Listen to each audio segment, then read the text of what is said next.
Elon Musk has been on a tear over these past couple of days, taking it to Netflix specifically. And honestly, if you've been paying attention to what they have been doing and streaming in general, a lot of Hollywood, a lot of entertainment, I mean, this just really seems like old hat. And what specifically is he keying on? Well, that would be a whole bunch of trans propaganda aimed at children. And it's like, yeah, no, this is nothing new at all whatsoever. This just happens to be a show on Netflix, The Babysitters Club pushes transgenderism on kids. I mean, yeah, sexualization and exploitation of children.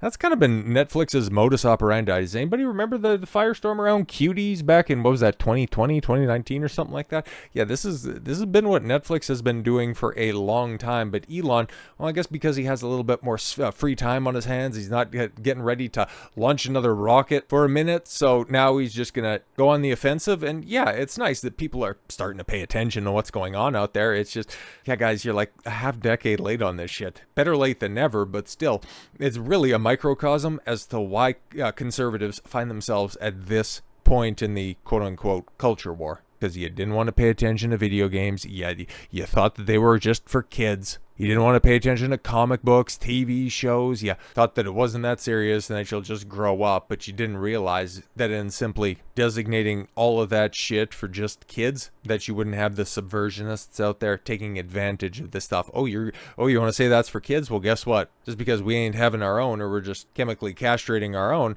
doesn't mean that we can't go after yours and program them. Elon Musk leads a wave of Netflix cancellations over a kid show pushing gender ideology on 7-year-olds. Because yeah, for as much as that Babysitters Club has also caught his ire, this specific cartoon, and it just goes to show you just how out of touch most right-leaning, I guess we could probably say that, right-leaning individuals truly are when it comes to discussing this stuff. But Elon Musk has officially pulled the plug on Netflix, sparking a new wave of cancellations after outrage over Dead End Paranormal Park. I've never heard of this before. If I would have seen a still from this, God, that art style physically repulses me. And after seeing what the show is all about, it's like it's cut from the same cloth as Steven Universe. Shout out to ER for a very good video on that from a very long time ago. Just going to show you that, yeah, people have been aware of this stuff for a while. They know exactly what type of bullshit is going on here. And so the old saying of nothing new ever happens once again rings exceedingly true.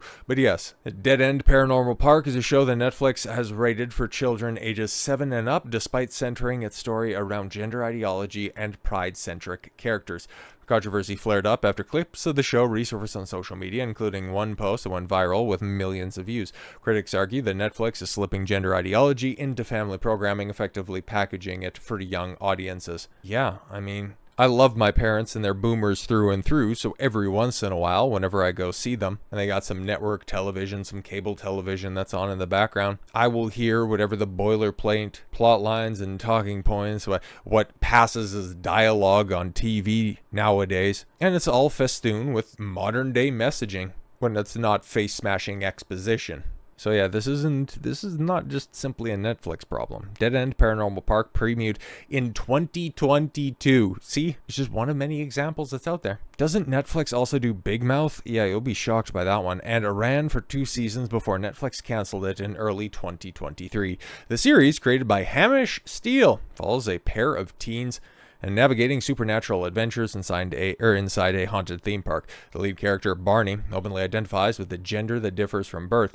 Though the show is no longer in production, it remains on the Netflix platform under the Kids and Family category with a TVY7 rating. Classification means the program is listed as appropriate for, ages 7 and older. A sticking point for parents who will see this as an intentional push for identity-based themes in children's media. And that's where Musk comes in, all right? So Musk poured gasoline on the fire when he reposted the cancellation call and wrote, "Cancel Netflix for the health of your kids." He later confirmed that he had axed his own subscription, responding same to another user who had already canceled. And to be fair, kind of beat you to the punch on this one, okay? Because I canceled my Netflix subscription, oh my god, back in 2015.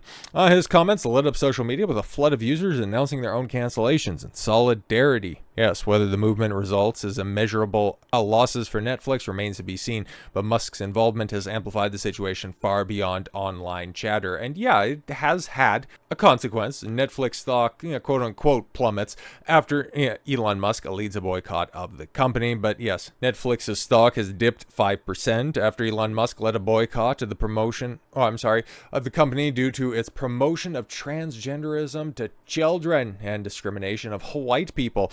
Over the last 5 days, the price of Netflix's stock has plummeted over 5%, hitting a low of $1,134 this morning. Yeah, so to be completely honest, it's like, yeah, it has dipped, but it's still $1,100 a share. I think they're going to be fine. And for as ravenous as Elon Musk can be, he also has a bad case of ADHD. So the moment that something new comes across his timeline, and the moment that he picks up a new cause, yeah, this will just go by the wayside. But circling back around to that Hamish Steele fellow, I think if you want to target specific companies, you probably have to go after the propagandists themselves in order to see consequential changes, because Netflix, they kind of won the streaming war. And by kind of, I mean definitively won the streaming war. So they aren't really going to be going anywhere anytime soon, and especially based on one canceled cartoon from 6 years ago. But keeping guys like Steele out of the business is probably a good thing, given they're such shitty individuals mocking Charlie Kirk.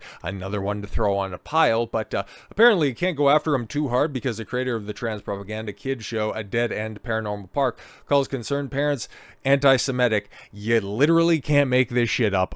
Every fucking time. Did we even need to? Okay, after seeing a picture of the guy, did we even need to pull up the early life section? Of course not, man. And so Elon Musk, when it's all said and done, he is right to point this stuff out 100%. Propaganda aimed at children with such a divisive and dastardly talking points, calling that stuff out is 100% the right thing to do. Is it going to be the end of Netflix? Probably not. If Cuties wasn't, I really don't see any one situation taking it down. But if there's any takeaway from this, it should be that conservative-minded parents start to pay a little bit more attention, not just to the entertainment that they give to their children, but to their entertainment in general. Stop dismissing it as kiddie shit. It's just nerd garbage. Stop writing it off before it's too late, so that you don't have to look back 3 years and realize that, oh shit, they really are coming after our kids, huh? Yup. All of those nerds online, they were 100% right. So with all that said, thank you all very much for the gift of your time. I've been Don Consuelo. I want you to follow your gut and get after it. Take care, everyone.